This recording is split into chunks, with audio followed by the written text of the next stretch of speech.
Boa noite a todos, boa noite, irmão Pedro. Salut à Bem-vindos a tous, mais bonne uma live nuit, do nosso irmão frère Pedro Jong aqui Pedro. pelo YouTube do Soyez Instituto Vida tous para les bienvenus Todos. encore en live Temos convidados sur l'Institut Vie pour tous. Et nous avons des invités du Pérou, n'est-ce pas, frère Pedro? Nous allons les présenter.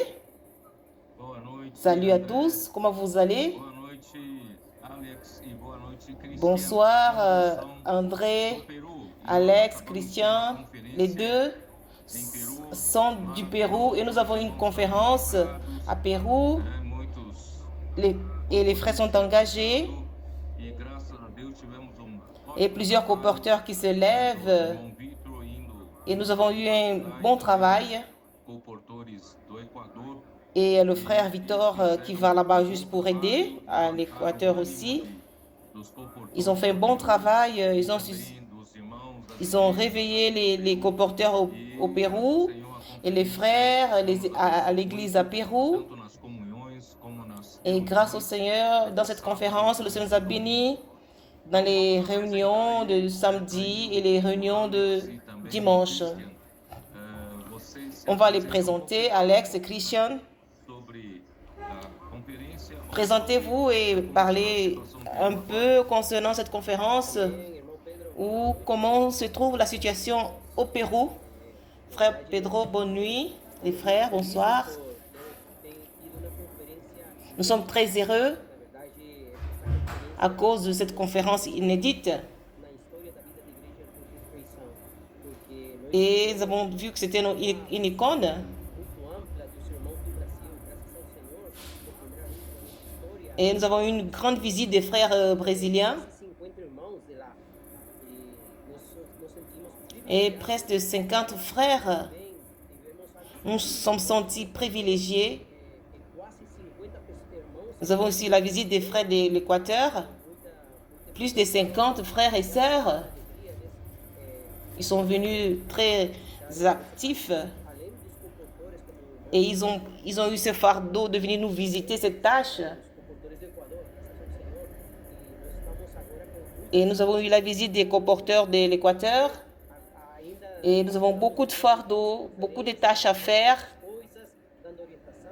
Et nous vivons la pré-conférence, l'orientation, le focus, les CPVistes, beaucoup de travail pour commencer.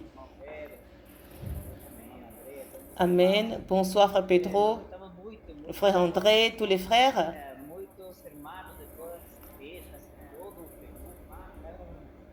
Et plusieurs frères de plusieurs églises du Pérou, très joyeux. Et tous étaient dans l'attente du frère Pedro. De pouvoir écouter la parole que le frère Pedro allait donner. C'était vraiment béni. Les frères du Brésil, les frères de l'Équateur qui sont venus. Nous sommes restés dans la joie, Seigneur Jésus.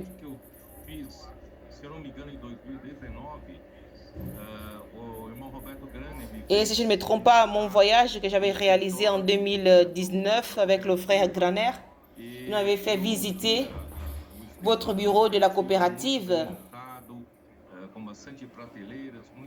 Et j'ai vu que votre bureau était bien fait, les étagères, plusieurs livres. Et j'avais posé la question de savoir comment les livres étaient partagés, comment ils étaient distribués. Mais la distribution était très peu. La distribution des livres était très lente. Et dès ce moment, j'ai dit qu'il fallait renforcer le colportage au Pérou. Ça a pris un peu du temps. C'est comme cette vieille voiture qui met du temps pour démarrer. Mais grâce au Seigneur, maintenant, et nous sommes encouragés et animés avec ce colportage. Les colporteurs se sont levés.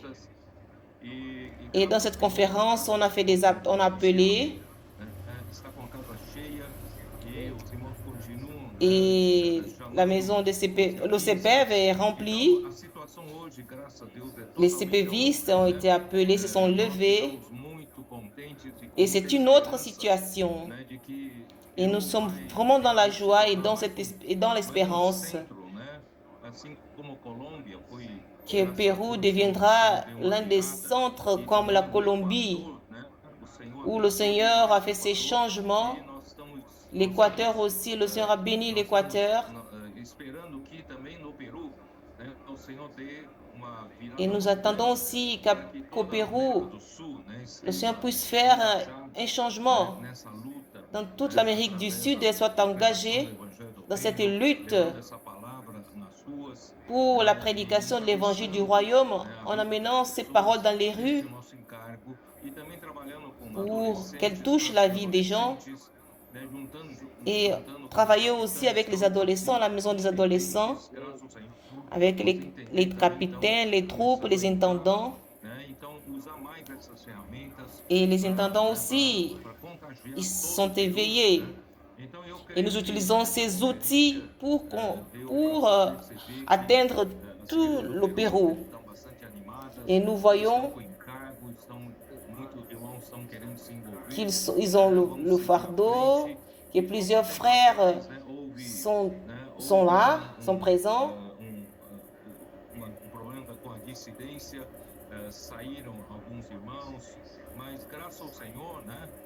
Et malgré que certains frères sont sortis, au contraire, les frères ne se sont pas découragés. Au contraire, ils sont encouragés, ils ont été renouvelés. Et le Seigneur a fait un nettoyage. Maintenant, tous les frères qui sont là présents, ils croient à la parole prophétique, ils croient que l'œuvre est faite au travers de la parole. Ils utilisent tous les outils. Et grâce au Seigneur, grâce à Dieu, toute chose avance. Et sachez un peu que les églises au Pérou, parlez-nous un peu des églises au Pérou. Frère Pedro, après l'an 2022, au CPEV, grâce au Seigneur, au sud du Pérou, et quand tu as visité le Pérou, et le frère nous avait dit à l'an 2023 aussi, de multiplier le nombre de colporteurs. La mission avait été accomplie. On a des colporteurs dynamiques qui ont le fardeau du colportage et qui sont devenus des missionnaires en temps plein. Nous avons aujourd'hui 12 maisons d'adolescents, grâce au Seigneur. De 2023 jusqu'à présent, nous avons la maison des adolescents.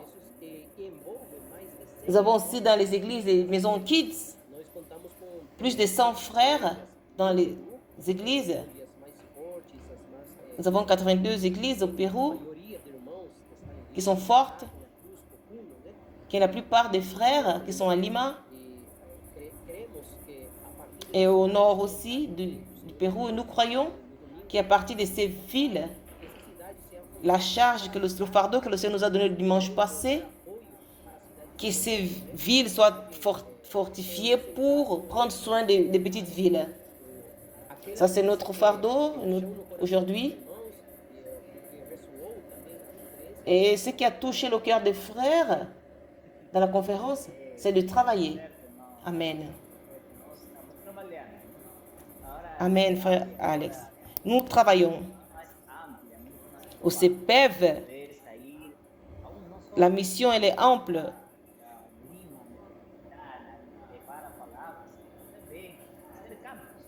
Non pas seulement à Lima, mais nous devons amener la parole un peu partout. Dans tout le Pérou, nous allons utiliser les coporteurs et le CPEV, les églises. Les églises sont très joyeuses. Les gens qui nous appellent, Alex, Christian, on a besoin des coporteurs pour que l'église puisse grandir, avancer. C'est merveilleux. Et l'église au Pérou, elle se réveille. avec cette parole qui emmène la gouvernance de Dieu. Et ils écoutent avec cet amour révérent.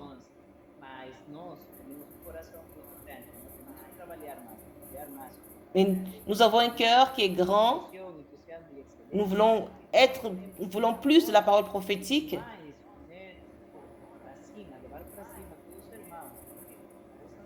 Et maintenant, nous voulons aller au-delà pour travailler. Amen. Très bien. Comme Alex nous a dit, la dernière visite c'était en 2023.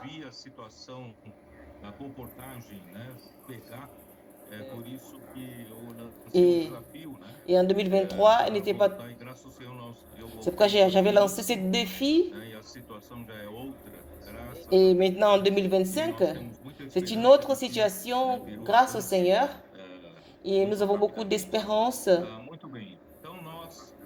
et que tout avance rapidement.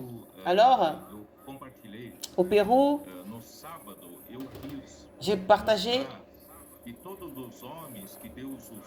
au samedi, j'ai voulu montrer que tous les hommes que Dieu avait utilisés dans le passé, que de nos jours, nous ayons des hommes qui ont un cœur qui soit tourné vers Dieu. Je n'ai pas pu vraiment rentrer dans les détails, mais j'ai voulu montrer que dans Néhémie, comme les oppositeurs principaux qui étaient contre la reconstruction des murs, quand ils ont su que Néhémie était retourné pour prendre soin, pour ériger les murailles de Jérusalem. Alors Sanballat et Tobias et Gézim et Sanballat, c'était des gens très proches à Israël. Parce que Sanballat, qui étaient les descendants des Moab, des Moabites. Et Tobias était ammonite. Tantôt Ammon comme Moab, ils avaient deux fils descendants de Lot, qui est venu d'une situation incestueuse. Il y avait de leurs filles. Alors quand Israël était dans le désert et qu'ils traversaient leur terre, leur pays, c'est pourquoi Dieu, il avait juré qu'ils n'entreront point dans la congrégation d'Israël. Alors, j'ai médité là-dessus. Pourquoi? Parce que c'était des gens proches à Abraham. Et je me suis souvenu de Genèse chapitre 12. Quand Dieu appela Abraham, il a dit au chapitre 12, verset 9, il a dit, sors de ton pays et de la maison de ton père, il va dans le pays où je te montrerai. Et de toi, je ferai une grande nation, je te bénirai et je rendrai grand ton nom. Tu seras une bénédiction et je bénirai ceux qui te béniront et je maudirai ceux qui te maudiront. En toi sera bénie toutes les familles de la terre. Alors Lot est allé comme le Seigneur l'a ordonné. Et Abraham avait 75 ans lorsqu'il sortit des Charan. Et je voudrais attirer l'attention pour que vous puissiez voir le cœur d'Abraham. Dans Actes 7, quand Étienne,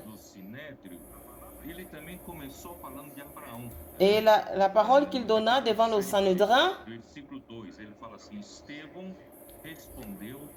Actes des Apôtres 7, verset 2, Étienne répondit, « Oh mon frère et père, écoutez, le Dieu de gloire apparut à notre père Abraham lorsqu'il était en Mésopotamie, avant qu'il s'établisse à Charan.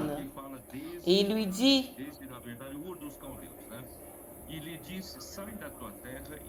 et vers les Our des Chaldéens, le pays des Chaldéens, il s'établit alors il quitta de son pays, le pays des Chaldéens, et avec la mort de son père, il fit passer dans ce pays que vous habitez maintenant. Et là, vous voyez cette histoire à Genèse. Au verset 5 attire notre attention. Où, en elle, il ne lui donnera aucune propriété en ce pays, pas même de quoi poser le pied. Mais il promit de lui en donner la possession.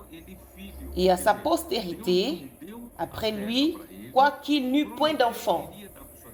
Dieu ne lui a pas donné le pays, mais il a dit qu'il donnerait à sa postérité. Mais il n'avait pas d'enfant.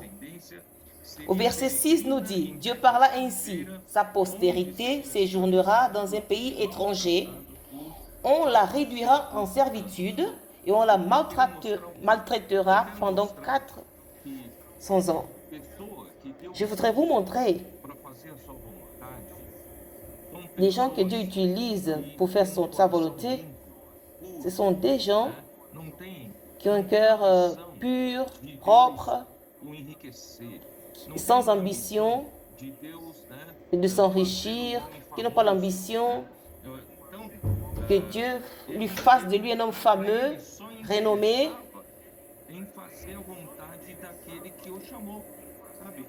Le seul intérêt qu'il avait, c'est de faire la volonté de celui qu'il avait appelé. C'est comme les apôtres du Nouveau Testament. Ils sont appelés par Dieu. Ce n'était que pour faire la volonté de Dieu. Ils sont appelés pour transmettre la parole de Dieu et faire la volonté de Dieu. Alors, ce sont ces personnes que Dieu utilise.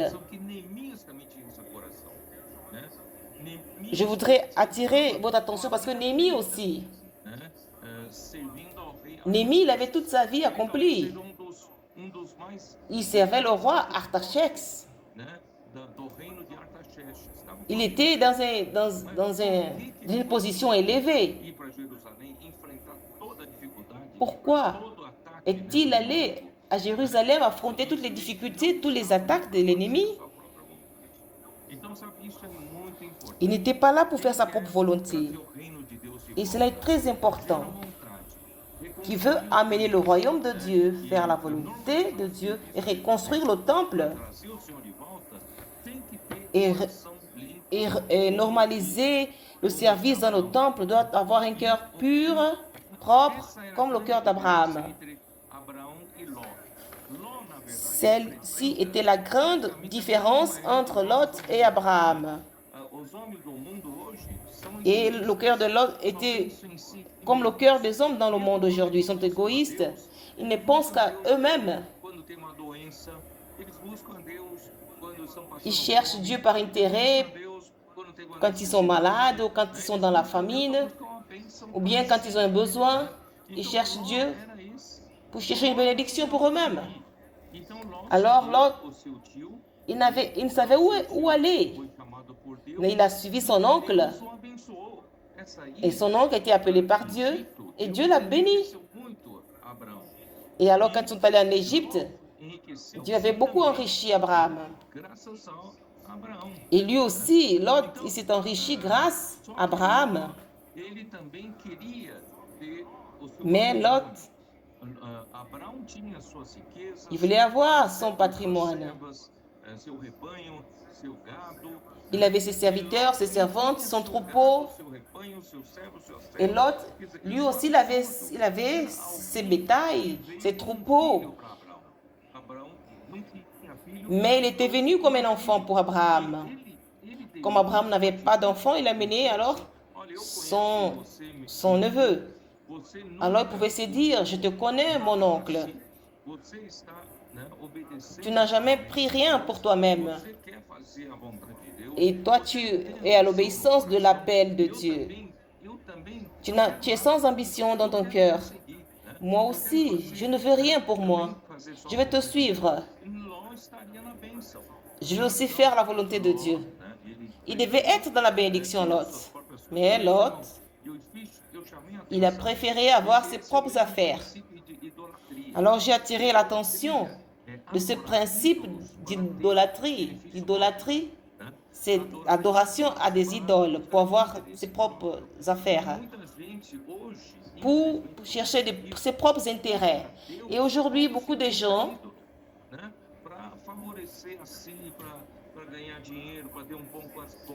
pour gagner de l'argent ou un bon mariage ou un bon métier ou bien ses affaires,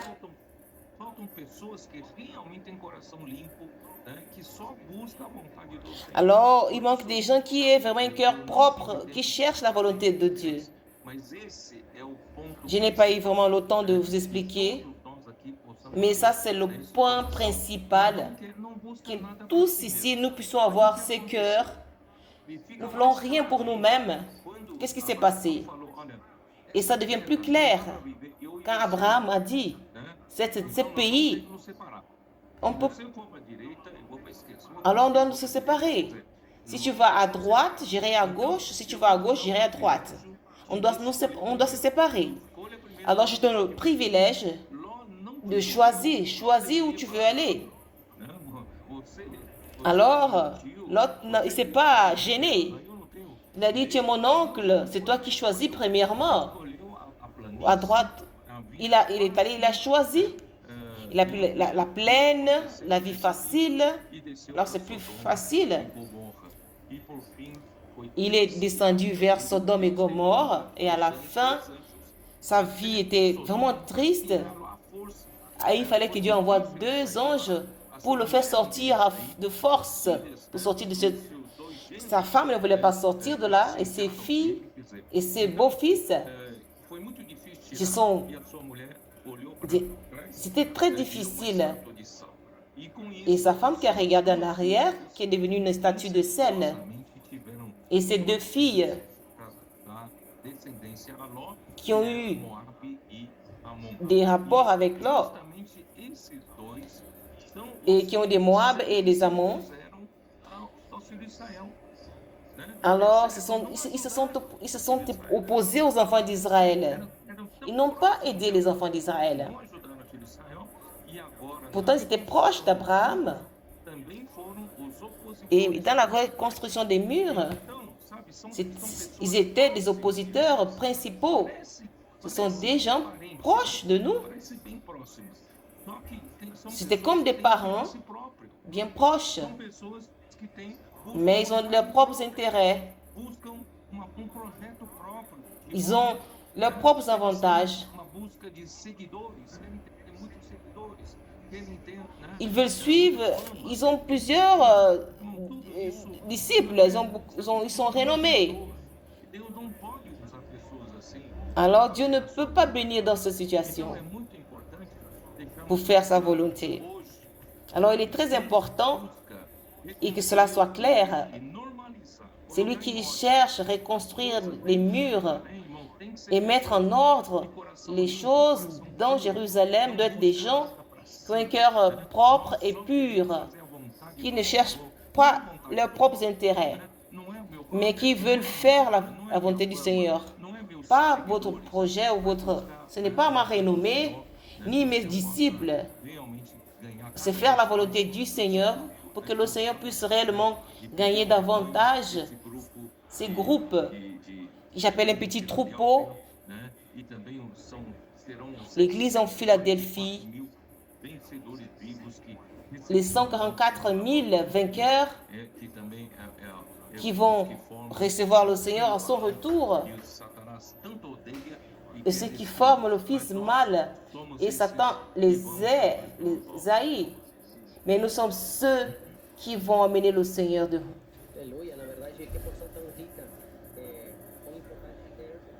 Alléluia, quelle portion très riche.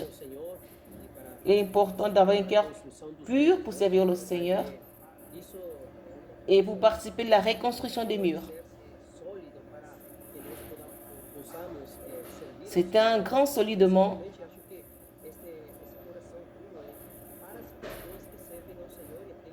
Alors je pense que ce cœur pur pour ceux qui servent et ceux qui prétendent servir le Seigneur. Nous avons les CPVistes, les CPEV à l'église, les jeunes principalement,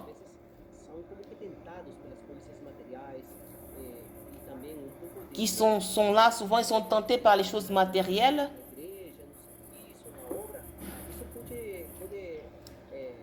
Souvent à l'église, dans le service, dans l'œuvre.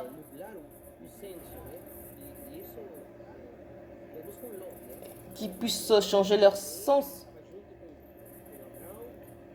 Lot a bien commencé avec Abraham, mais il y avait après des disputes dans leur troupeau. Mais Abraham, avec beaucoup de sagesse, il a dit, tu peux choisir. Et la réponse de Lot veut dire, je vais aller avec toi. La vision est avec toi. Tout ce que j'ai, c'est pour toi aussi. C'est à toi. Il doit avoir un cœur qui ne s'attache pas aux choses. Et j'ai été touchée avec ça. La question de Ruth aussi, qui était de la même descendance. Noémie lui a dit, tu peux partir, je te libère. Elle a dit, non, je vais rester là. Je vais être ferme avec toi. Là où tu iras, j'irai aussi. Et ton peuple sera mon peuple. Et ton Dieu sera mon Dieu. Par contre, sa belle-sœur est partie. Nous devons avoir un cœur pur devant le Seigneur. Amen. Oui, frère. Nous devons prier tous les jours au Seigneur de nous donner un cœur pur, comme Abraham.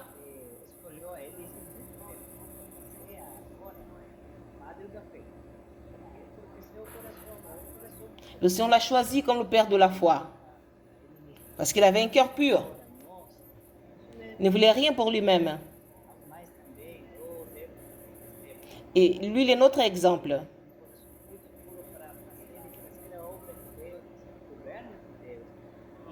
Et Étienne aussi avait un cœur pur pour faire l'œuvre de Dieu. Il avait un cœur joyeux pour parler la parole prophétique. Mais les religieux de ce temps-là,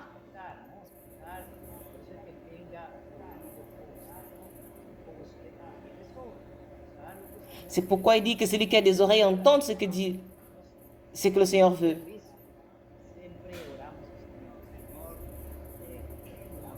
C'est pourquoi dans le service, toujours nous prions le Seigneur que Dieu puisse enlever tout ce qui ne lui est pas agréable. Dans le service avec le CPVistes et les jeunes, nous leur disons toujours que cette parole puisse gouverner leur cœur. C'est vrai que nous prenons soin d'eux, mais c'est la parole qui les gouverne. Qu'ils puissent aussi avoir un cœur pur pour amener beaucoup de gens dans l'église.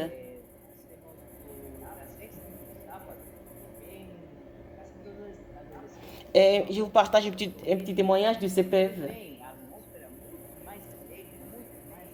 Quand ils viennent joyeux quand ils sortent quand ils reviennent du comportage. Et nous avons le viens et voix avec nos adolescents. Leurs cœurs sont purs. Qu'ils puissent amener beaucoup de gens.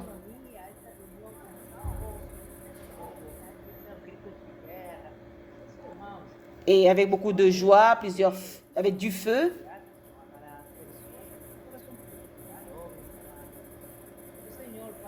Et les jeunes, c'est quoi nous voulons qu'ils aient le cœur pur pour que l'œuvre de Dieu puisse avancer et qu'on pratique cela toujours dans le CPEV. Amen. Les adolescents, ils ont une énergie spéciale et Dieu les a donné quelque chose de spécial. Ils amènent des gens, on vient voir dans les rues. Ils sortent pour prier pour les gens. Grâce au Seigneur, les capitaines qui aident aussi. Et quand ils ouvrent, quand ils sont devant, ils avancent et nous consolidons. Ça, c'est un bon travail. En suivant du fardeau qu'on parlait, Alex a anticipé un peu du livre de Ruth. Nous pouvons repartir à lire ce livre de Ruth. Elle était la belle-fille de Noémie. Et Noémie était la veuve d'Elimelech. Dans le livre de Ruth, chapitre 1, dans les juges, il y a eu faim. Et un homme de Bélem de Juda partit avec sa femme et ses 2 fils pour faire un séjour au pays de Moab. Et cet homme était Elimelech, celui de sa femme Naomi, et ses 2 fils s'appelaient Maclon et Kijon. Ils étaient Éphraïsiens de Bethléem de Juda. Ils sont arrivés au pays de Moab et ils fixèrent leur demeure. Elimelech, mari de Naomi, mourut et elle resta avec ses 2 fils. Ils prirent des femmes moabites, dont l'une se nommait Orpha et l'autre Ruth. Elles habitèrent là environ 10 ans. Maclon et Kijon moururent, alors la femme restait privée de ses 2 fils. Alors puis elle s'éleva et ses belles-filles afin de quitter le pays de Moab, car elle a pris au pays de Moab que l'Éternel avait visité son peuple et lui avait donné du pain. Elles sortit du lieu qu'elle habitait, accompagnée de ses 2 belles-filles, et elle s'est mise en route pour retourner dans le pays de Juda. Naomi dit alors à ses 2 belles-filles, allez retourner chacune à la maison de sa mère, que l'Éternel use de bonté envers vous, comme vous l'avez fait envers ceux qui sont morts et envers moi. Que l'Éternel vous fasse trouver à chacune du repos dans la maison des maris. Et elle les baisa. Elles élevèrent la voix et pleurèrent. Et lui dirent, et Orpa retourna chez sa mère, et Ruth n'a pas voulu laisser Naomi, au verset 16. C'est très important dans ce verset. Ça veut me dire, mais même si l'autre avait choisi sa propre volonté, ses propres intérêts, est-ce que si je suis né dans cette descendance, est-ce que je n'ai pas une chance? Je suis né dans la maison des Moabites. Est-ce que je n'ai plus de chance avec le Seigneur? Oui. C'est le cas de Ruth. Ruth a dit, ne me presse pas de te laisser, de retourner loin de toi. Elle a dit, ne me presse pas de te laisser. Tout ce que Lot devait faire, Ruth et sa descendante l'a fait. Lot pouvait dire, Abraham, s'il te plaît, ne me presse pas de partir. Je veux te suivre. Qu'est-ce qu'elle dit, Ruth? Elle dit, où tu iras, j'irai. Lot pouvait dire cela. Abraham, où tu iras, j'irai. Ton peuple sera mon peuple, et ton Dieu sera mon Dieu. Où tu mourras, je mourrai. Je serai enterré. Que l'Éternel me traite dans toute sa rigueur, si autre chose que la mort vienne à me séparer de toi. Voyez, ces cœurs. Et Lot n'a pas eu ce cœur avec Abraham. Alors le Seigneur a eu miséricorde d'elle. Et elle se marie avec Boaz. Et vous voyez comme c'est merveilleux. Elle était descendante des Moabites. Une Moabite qui était rachetée. Comment nous avons, même si votre descendance, vos parents ont pris d'autres chemins, mais si vous dites, je n'ai pas un autre chemin, je veux suivre, ne m'oblige pas, ne me presse pas, à te suivre. Ton peuple sera mon peuple et ton Dieu sera mon Dieu. Je vais mourir là. Je vais mourir là. Alors, c'est un grand encouragement. Nous ne luttons pas pour nous-mêmes, mais le Seigneur fait des choses à accomplir. Plusieurs nous regardent quand nous faisons la volonté du Seigneur. J'ai dit tout cela, c'est pour vous dire que ça c'est le cœur de Néhémie. Néhémie, il travaillait avec le roi. C'était un homme de la confiance du roi. Et nous écoutons des gens qui ont empoisonné des gens, des majordomes, dans des gâteaux. Imagine si quelqu'un veut tuer le roi. Alors le majordome, qui était de stricte confiance, c'est lui qui devait savoir l'origine de la boisson du roi. Il avait cette habitude. Toute la boisson que le roi allait boire, son majordome devait goûter avant. Alors c'était l'homme de stricte confiance et de grande confiance et conseiller du roi. Alors sa vie était accomplie. Sa vie était accomplie. Mais il était inquiet avec Jérusalem. Quand cette histoire est arrivée, le temple était déjà réédifié. Zorobabel était déjà retourné dans le temple. Et ça faisait plus de 70 ans. Alors, il a demandé à son frère qui est allé à Jérusalem, avec ceux qui étaient avec eux, comment est le peuple qui n'est pas allé en exil? Le peuple a été laissé, le peuple, les gens pauvres de la ville. Ils étaient misérables. Il y avait ceux qui sont revenus avec Zorobabel. Est-ce que c'est une ville normale? Qu'est-ce qui se passe?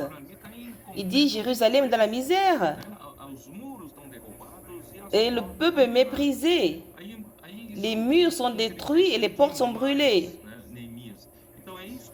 Et cela a attristé Néhémie. Et c'est ce que je voudrais vous montrer. Notre cœur, ce n'est pas notre bien-être ou bien notre prospérité ou que nous avons une belle famille, une bonne profession, une bonne position dans l'église. Nous ne sommes pas inquiets avec ça. Nous sommes préoccupés avec Jérusalem. Comment va Jérusalem? Il a tout fait. Il a demandé l'autorisation. Il est allé à Jérusalem pour aller construire. Nous allons parler de ça un peu, mais ça appartient à un autre message. Mais je vais corriger. Je vais dire aux frères que les murs étaient construits en peu de mois. Au chapitre 6 de Néhémie, les murs sont terminés en 52 jours. 52 jours. J'ai dit un peu de mois parce que quand Néhémie a reçu l'autorisation pour retourner,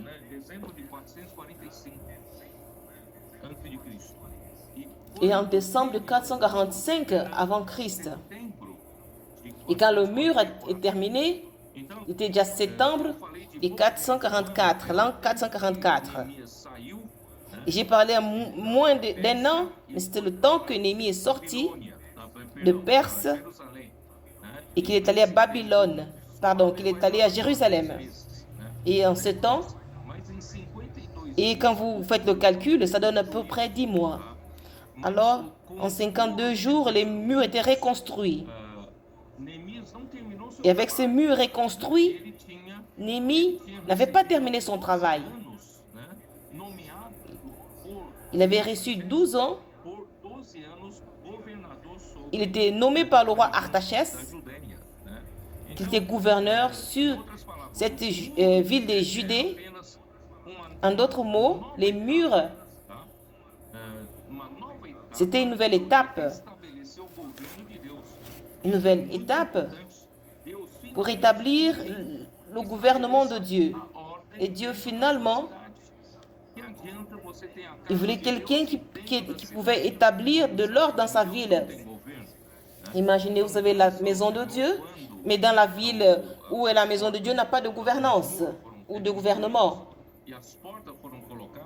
Alors, les murs ont été reconstruits et les portes ont été placées. C'est dans Néhémie chapitre 7. Lorsque la muraille fut rebâtie et que j'eusse posé les battants des portes, on établit dans leurs fonctions les portiers, les chantres et les lévites. Alors les portiers, les chantres et les lévites. Et j'ai donné mes ordres à Anani, mon frère, et à Anania, chef de la citadelle de Jérusalem. C'est un homme supérieur aux grands, fidèle et craint. Il craignait Dieu. Il a nommé des gens qui allaient gouverner Jérusalem, des gens qui avaient la crainte de Dieu. Ce n'étaient pas des gens qui gouvernaient pour des hommes, mais c'était des gens qui gouvernaient pour Dieu. Le portier de Dieu devait être établi. Ce n'était pas la gouvernance, le gouvernement de l'homme. Ce n'étaient pas des hommes fidèles à Néhémie, mais des hommes qui craignaient Dieu. Plus tu as la responsabilité, plus tu dois avoir la crainte de Dieu. Nous voyons ici que nous sommes là grâce à Dieu, que la parole est restaurée. Les frères voient que la parole, c'est là où il y a la gouvernance, le gouvernement de Dieu. Et c'est à la parole que nous devons obéir et pratiquer. Et cela va emmener le gouvernement de Dieu. Et sous le gouvernement de Dieu, il va restaurer toutes choses. Je vais restaurer les murailles, les portes. Vous savez ce que je veux dire? Avoir des murs propres. Il faut qu'il y ait des portiers devant les portes. Il faut avoir des chantres. Il faut avoir des lévites. Alors il fallait tout normaliser. Qu'il y ait un gouverneur dans la ville de Jérusalem qui est Anani et Anania. C'était des gens qui étaient connectés avec Dieu et fidèles à Dieu et craintifs à Dieu. Et vous, et toi, André, je sais que tu as envie de parler. Je vais leur laisser parler, premièrement.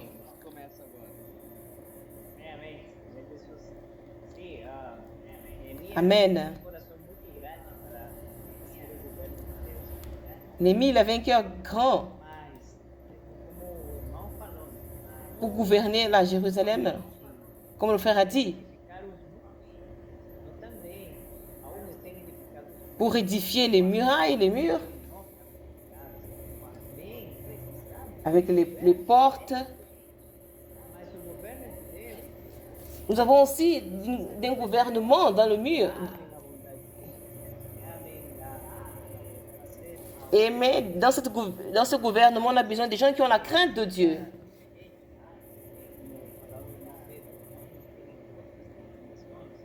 Comme le frère Pedro a dit, comme ces dénominations, mais ils sont dans le corps de Christ, mais dans ces gouvernements de Dieu, Il fallait des chantres.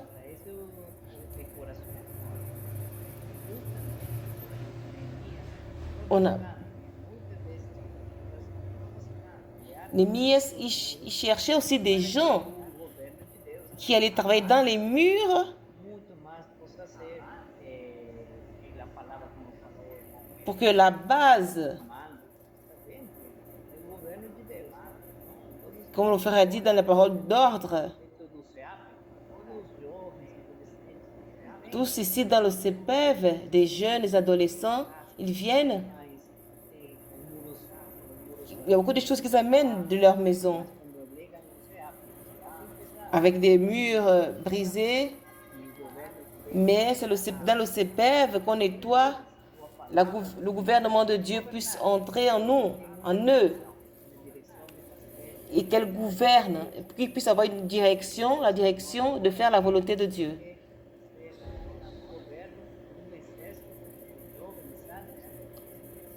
Le Seigneur veut élever une armée de jeunes saints, et ça c'est très merveilleux. Amen.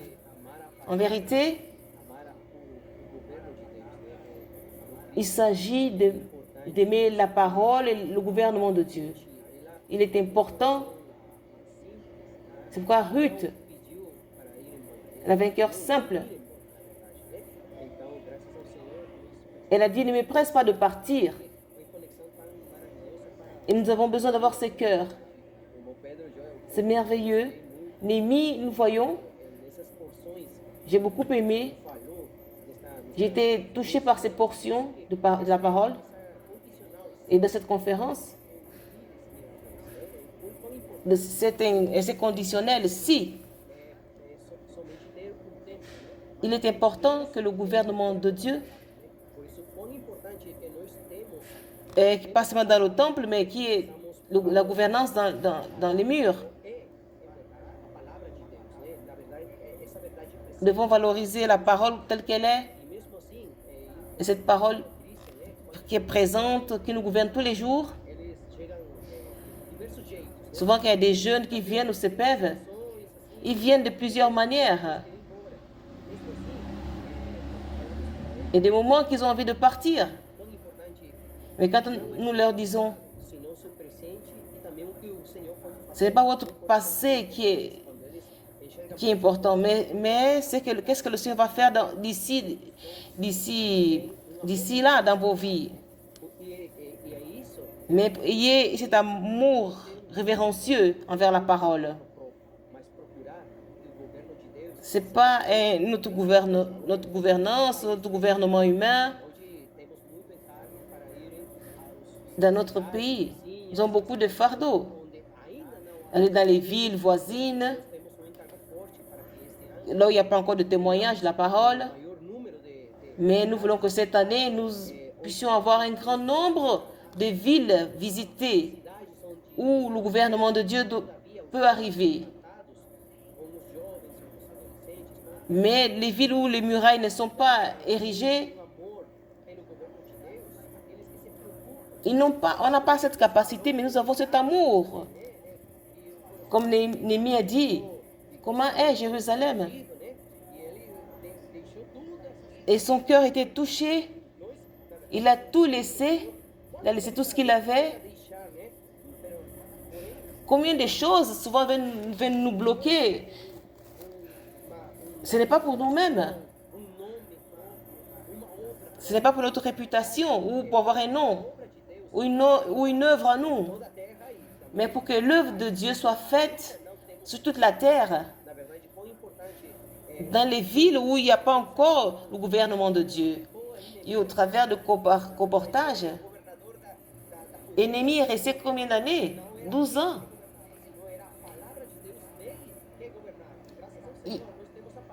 Il n'était pas là, mais c'est la parole de Dieu qui gouvernait en lui. Et quand cette parole arrive en nous, nous sommes à peine un canal pour que la parole puisse sortir, aller dans ces villes, dans la région où nous sommes. Alléluia. Amen, frère Pedro.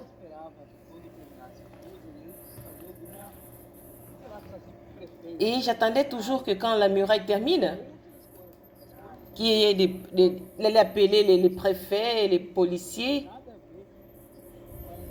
Il appelait les portiers, les chantres, les lévites. Il n'a pas fait une hiérarchie. Il n'a pas pris des gens qui allaient voler l'autorité. J'ai pensé que ce seraient d'autres personnes. Au verset 13, il dit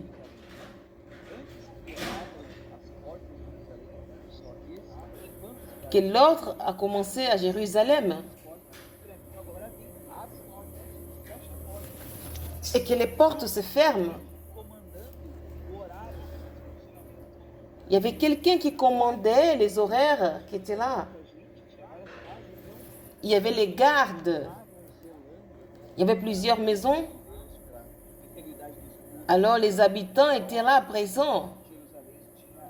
Qui fermaient les battants, les verrous.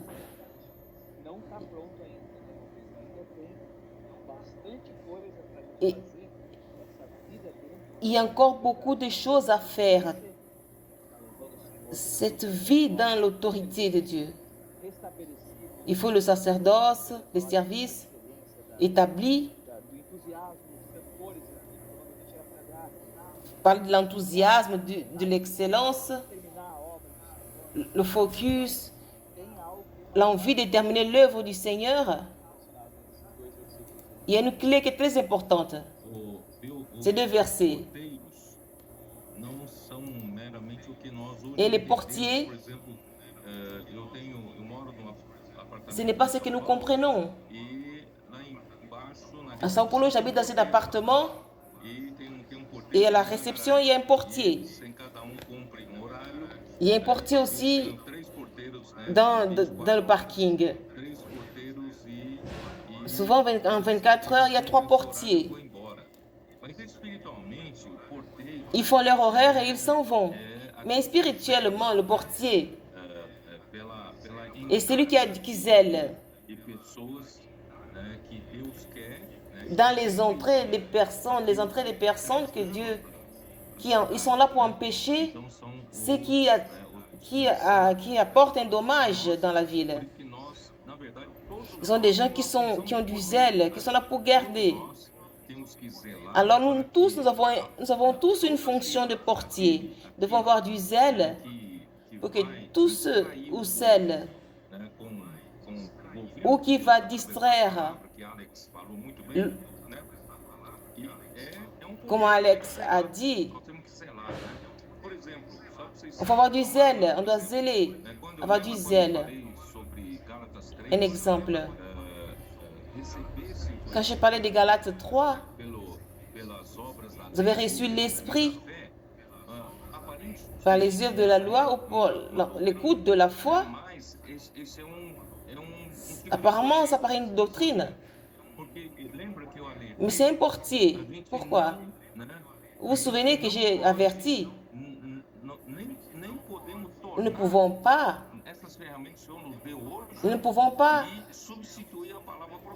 prendre ces instruments aujourd'hui, seulement comme une parole, ou d'utiliser cela comme une méthode, l'immersion dans la parole, les adolescents, les cris de guerre, et faire de cela une méthode en substituant la parole de Dieu comme gouvernement. Si vous n'enlevez pas cette utilité, vous devez toujours prendre la parole pour qu'elle puisse gouverner, que l'Esprit ait la liberté de gouverner en nous. Pas que nous retournions à la pratique de la loi, comme Moïse, mais un autre principe. Mais avec ces principes, nous vont sinon, on peut se confier à notre capacité ou nos expériences passées. Non.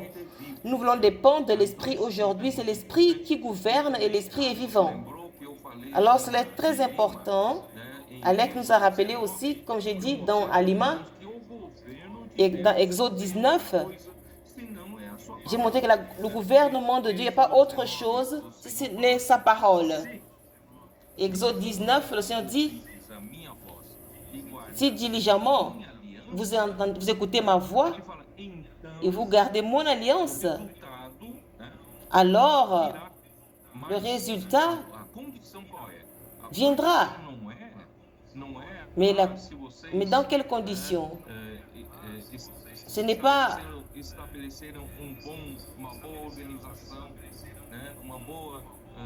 Vous avez établi une bonne organisation, ou bien un bon bureau de l'église? Non. Si diligemment vous écoutez ma voix et vous gardez mon alliance, ça veut dire mettre en pratique. Écoutez la voix de l'Éternel, la parole de l'Éternel vivante, et pratiquer cette parole vivante. Ça, c'est la seule condition que Dieu a pour son peuple. C'est la seule manière que Dieu a pour gouverner son peuple. C'était déjà écrit dans Exode 19, mais on ne voyait pas ça. Tu ne peux pas refuser que le gouvernement de Dieu est dans sa parole. Si tu enlèves, il y a deux concisions. Suivre diligemment, écouter ma voix et garder mon alliance. Si le peuple n'écoute pas diligemment,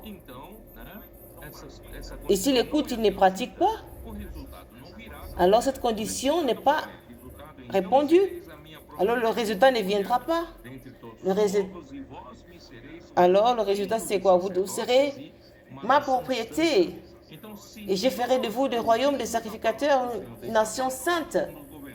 Si nous écoutons la parole du Seigneur, nous la laissons, que le Seigneur nous gouverne, et nous la pratiquons, le reste, le Seigneur le fera. Dieu fera que nous serons réellement sa propriété. Il fera de nous un royaume des sacrificateurs. Il fera de nous une nation sainte sur cette terre. Alors l'œuvre, c'est Dieu qui le fait. Notre objectif, c'est d'écouter sa parole diligemment, avec diligence. Et dans Néhémie 7, je disais qu'en 2017, que Dieu nous avait donné une parole dans l'enthousiasme, excellence et inclusion. Et avec les murs érigés et les portes établies, celui qui comprend, un hardware, c'est cela. L'ordinateur est là, vous avez l'unité centrale, vous avez le clavier, vous avez tout le hardware qui est proche. Mais si vous avez le hardware, vous n'avez pas un système opérationnel, vous n'avez pas des applications, ça ne sert à rien. Alors si j'ai établi les murs et les portes, et si je ne restaure pas ce qui est à l'intérieur, ça ne sert à rien. Grâce au Seigneur, on a établi le hardware. On a besoin de mettre les choses en ordre. Et alors j'ai relaté dans notre 2017 notre enthousiasme. On a commencé à avoir l'enthousiasme. Après les 70 ans, après la construction du temple. Alors 70 ans sans enthousiasme, sans joie.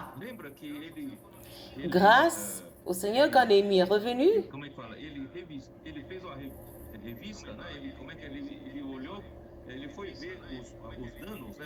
il a fouillé, il a vu comment les portes étaient brûlées, les murs étaient dérobés. Il a parlé aux sacrificateurs et aux nobles. Voilà. Et grâce au Seigneur, dans le chapitre 2, verset 17 de Néhémie, il a rassemblé les Juifs, les magistrats. Il a dit, vous voyez la misère dans laquelle nous sommes. Jérusalem dans la désolation et les murailles de la ville. Et il a dit, Et pendant que la main de mon Dieu et les paroles qu'il m'a dites restaureront l'enthousiasme. Pourquoi ce découragement?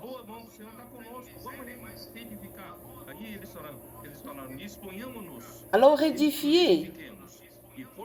Elle dit, venez, rebâtissons et bâtissons et fortifions dans cette bonne résolution. Et l'Église est dans l'enthousiasme. Les adolescents, ils ne nous permettent pas de rester découragés. Non seulement dans l'enthousiasme, mais l'excellence et l'inclusion. Je dis à partir de cette année 2017, on a inclus les femmes. Les femmes sont actives dans l'Église et l'inclusion des plus jeunes. Vous êtes les fruits de ce que le Seigneur nous a réveillés en 2017. Grâce au Seigneur, qu'est-ce que je vais vous dire? Maintenant,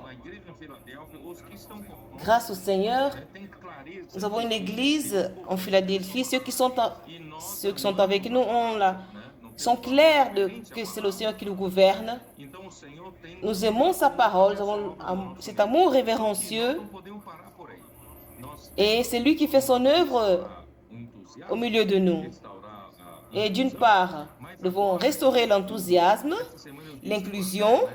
Et maintenant, cette semaine, j'ai dit André, nous devons restaurer l'excellence en tout. Pas seulement en termes matériels, mais l'excellence spirituelle. Tout ce que nous devons faire, faisons avec excellence. Dans ce semestre, et je vais frapper sur ce point. Et je vais être focalisé sur ce point. J'ai dit à Alex, m'a dit aussi, de Lima, nous allons faire un travail excellent avec les adolescents.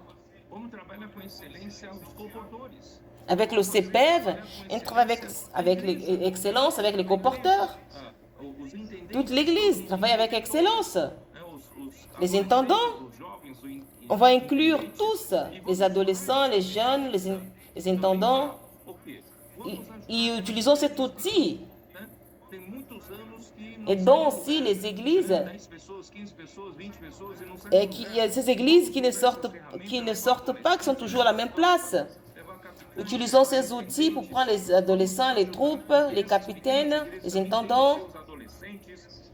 Nous allons les aider afin que ces petites églises, avec leurs adolescents, puissent changer leur façon de réunir, qu'ils fassent le viens et voir, mission famille, et travaillons dans les villes principales de chaque ville, chaque pays. Travaillons dans chaque ville, les villes voisines. Il y a des villes voisines qui n'ont pas encore des églises. Il y a beaucoup de districts, mais sans témoignage. Alors c'est le suivant. Il ne suffit pas de reconstruire les murailles ou de fermer les portes, mais travaillons avec excellence. Donnons au Seigneur 110% de nous. Nous allons tout lui donner. Ce n'est pas l'heure de s'arrêter, de vous accommoder ou conduire la vie de l'Église comme auparavant. Mais je pense que dorénavant, c'est la nouvelle étape de la vie de l'Église. Nous sortons des petites choses, de notre commodité. Que le Seigneur puisse trouver en nous l'excellence en toutes choses, mettre en ordre toutes les choses dans Jérusalem le plus rapidement possible. Je crois, on n'a pas assez de temps. Le Seigneur veut revenir. Maintenant, c'est avec vous.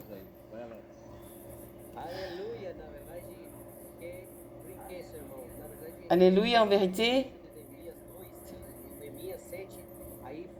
Dans ce verset de Néhémie 2:7, dit que la ville était grande Mais il y avait peu de gens. On doit récupérer l'enthousiasme. Comme Néhémie a dit au peuple, allons et bâtissons. Et des répartons. J'étais dans l'enthousiasme. En vérité, je pense que cette année, nous avons beaucoup de travail à faire. Quand le frère Pedro a finalisé ses paroles, j'ai touché dans cette charge, ce fardeau pour les comporteurs. Le Seigneur veut que nous ayons cet enthousiasme spirituel, l'excellence spirituelle.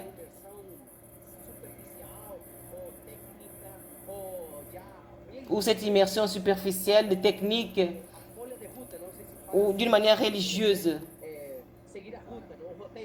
Je ne sais pas si ça se dit en portugais. Suivre seulement ces programmes. Non. Devons, chaque semaine, c'est la parole, une parole vivante et fraîche, qu'elle apporte l'enthousiasme. Nous avons beaucoup à faire. Le verset 4, il dit, la ville était spacieuse et grande, mais peu peuplée. On a beaucoup de frères, on a peu de frères, mais beaucoup de villes. Et il y avait une sœur qui pensait qu'on n'avait pas assez de choses dans le CPEV. Je lui ai dit, je vous dis une chose. Elle se plaignait un peu. Je lui ai dit, le Seigneur a dit qu'il a besoin de toi dans cette ville. Le Seigneur a besoin de toi dans cette ville. Que tu sois une capitaine et que tu puisses suivre et servir les adolescents. Mais je n'ai pas la capacité et tout ça. Je ne sais pas quoi faire. Je dis une chose. Suivre de près la parole. Le Seigneur, il va faire avec toi ce qu'il aura besoin de faire dans cette ville. Dans cette ville, il y a des frères qui ont plus de 40, 50 ans. Et des jeunes, des adolescents. Ils ne sont pas assez.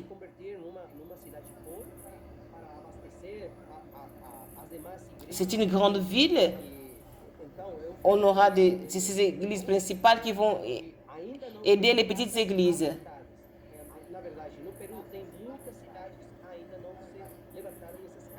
En vérité, au Pérou, il y a beaucoup de maisons mais on a beaucoup de travail à faire dans ces lieux, dans ces villes, avec les intendants, les frères responsables, les frères qui servent, les femmes aussi connectées, les capitaines.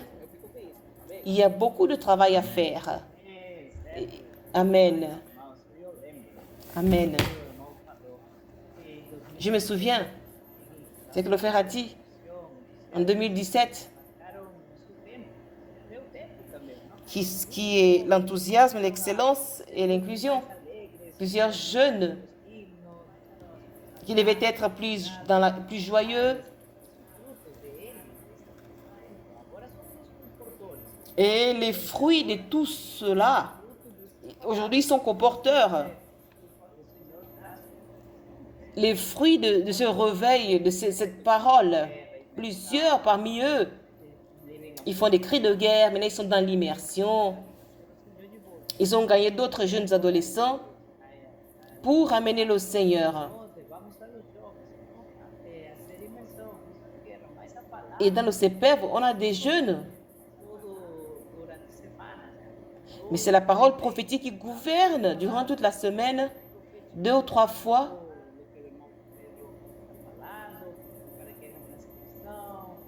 Nous écoutons ce que le frère Pedro nous dit. Nous entrons dans l'immersion. Ils sont plus dynamiques. Mais on doit avoir le focus sur la parole et les portiers. On a des portiers pour guider les frères, qui conduit les frères dans la gouvernance de Dieu. Nous devons écouter aussi diligemment la parole. Dans tous les jeunes, tout ce qui coopère avec nous dans le CPF, les capitaines, il y a quelque chose qui est clair. Nous devons être gouvernés par la parole pour que tous puissent conduire les adolescents au gouvernement de Dieu. Grâce au Seigneur, comme le frère Alex a dit, c'est plusieurs endroits, dans plusieurs lieux que nous puissions pratiquer ces paroles et conduire tous les frères de toutes les églises à pratiquer la parole prophétique. C'est elle qui nous gouverne. C'est elle qui donne la direction. Et avoir ce gouvernement de Dieu dans les murailles, dans les murs.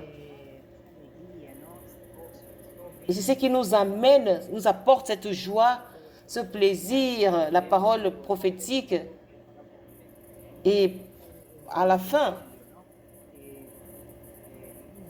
et le frère Pedro dit toujours que la parole prophétique est comme une huile qui vient nettoyer notre cœur, enlève toutes les impuretés, pour que nous puissions recevoir la parole prophétique avec un cœur pur et que nous puissions grandir et que cette parole puisse grandir dans notre cœur. Merci mes frères. Amen. Alléluia. L'excellence, frère Pedro, tu nous as parlé. Ce n'est pas le temps qui reste dans notre vie pour que ces choses spirituelles apparaissent. C'est la priorité, donner le meilleur que nous avons. Et les adolescents, le Seigneur nous remplit d'expériences, il nous laisse heureux. On ne peut pas s'accommoder. Nous ne sommes pas encore arrivés à la fin, mais nous devons donner les 110% et dans le message. Et l'heure est arrivée que tous fonctionnent. Ce n'est pas certains qui donnent 110% et les autres 90%. Mais en vérité, tous, dans tous les âges, les intendants, les capitaines, tous donnent le meilleur de soi.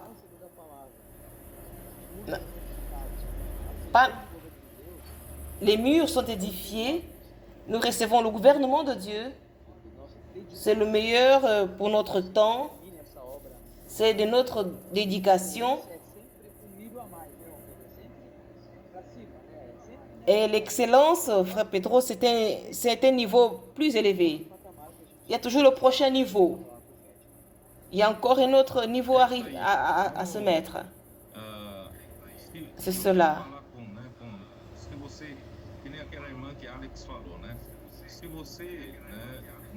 Comme cette sœur qu'Alex a dit.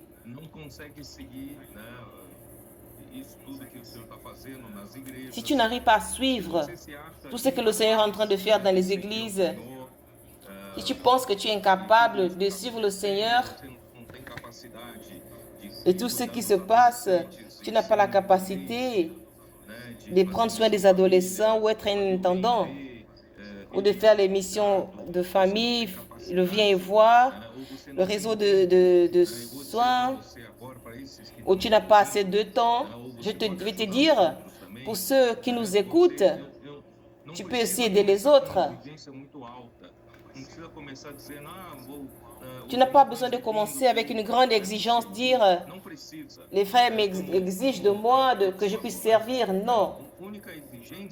Comme le frère Alex a dit, la seule exigence du Seigneur, écoutez diligemment la voix du Seigneur. Et je vais vous encourager. Même si vous n'avez pas du temps ni de capacité, tu ne sais même pas comment commencer à servir, mais tu peux faire une chose. Suivre de près la parole, écouter diligemment la parole. Au moins, accompagne l'immersion tous les jours. Prends votre brochure de l'immersion.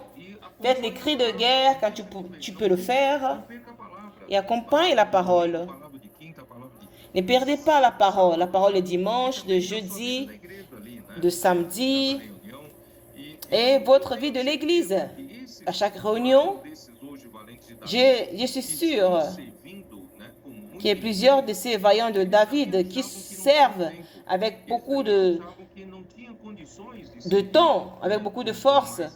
Ils pensaient qu'ils n'avaient pas les moyens, qu'ils sont engagés. Quand ils ont commencé à suivre de près la parole, en écoutant diligemment, le Seigneur fait des miracles. Le Seigneur a fait le miracle dans leur vie. Et aujourd'hui, ils accompagnent. Ils vont dans plusieurs conférences régionales. Et quand ils peuvent, ils vont après. Alors, il ne faut pas placer une exigence, justement les présenter, de suivre de près et écouter diligemment la parole du Seigneur et la mettre en pratique. C'est tout ce que je demande. Et le reste, laissez le Seigneur faire, il le fera. André, choisis quelqu'un qui va prier pour... Je vais choisir Alex parce qu'il a ce t-shirt de 144 000, celui qui va prier pour nous. Seigneur Jésus, merci beaucoup pour tout ce que tu nous as dit ce jour-ci. Et principalement, tu viens nous rafraîchir cette nuit. Bénis chaque frère qui a assisté, qui a participé avec nous. Apporte à chacun de nous une portion qui nous rapproche de toi, qui nous laisse proche de ta parole, qui nous rapproche de ta parole. Nous voulons que tu bénisses chaque ville, chaque région, chaque église, à chaque âge, que tu bénisses les vaillants de David, les intendants, les enfants, dans ce travail d'édifier les maisons. Nous ne voulons pas le faire comme une traduction pour que cela doit être fait, mais nous voulons utiliser notre enthousiasme, notre vigueur, grâce au Seigneur. Amen. Amen, bien-aimés frères.